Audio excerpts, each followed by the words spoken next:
જય શ્રી રામ મિત્રો, સ્વાગત છે તમારું દેશી મ્યુઝિક વ્લોગમાં। બાવણું બંધ કરીને હું તુષારભાઈ બે નીકળી ગયા છે ગામ બાજુ। તો રસ્તામાં જો ખૂટિયા બાંધતા હતા તો અમે ગયા હતા ગામમાં દુકાને સમોસા ખાવા। તમે વિડીયો ન જોયો તો જોઈ લેજો। તો પછી આપણે બનાવવાના છે ઘરે પણ સમોસા બનાવવાના છે। તો જો ગામમાં અમે આવી ગયા છે ને ગામનું માહોલ આ ટાઈપનું છે અને આવી ગયા છે દુકાને। તો દુકાનેથી આપણે બધી વસ્તુ લઈ લીધી છે।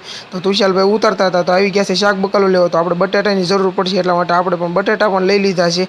તો જો તુષારભાઈ ઉતારે છે ને આ રીતને અમારા ગામમાં શાક બકાલાની લારી છે અને આ અમારા ગામનું મોટું મંદિર છે રામજી મંદિર। તો જો આ અમારા ગામનું આ ટાઈપનું અત્યારે માહોલ છે ને। હવે પછી આપણે વસ્તુ લઈને આવી ગયા છે શેરી બાજુ। તો તુષારભાઈ આવી ગયા છે અંદર। તો જો ચાલો વિડીયોને એન્ડ કરી। ટાટા બાય બાય, પાર્ટ 2 જોવા માટે કમેન્ટ કરો।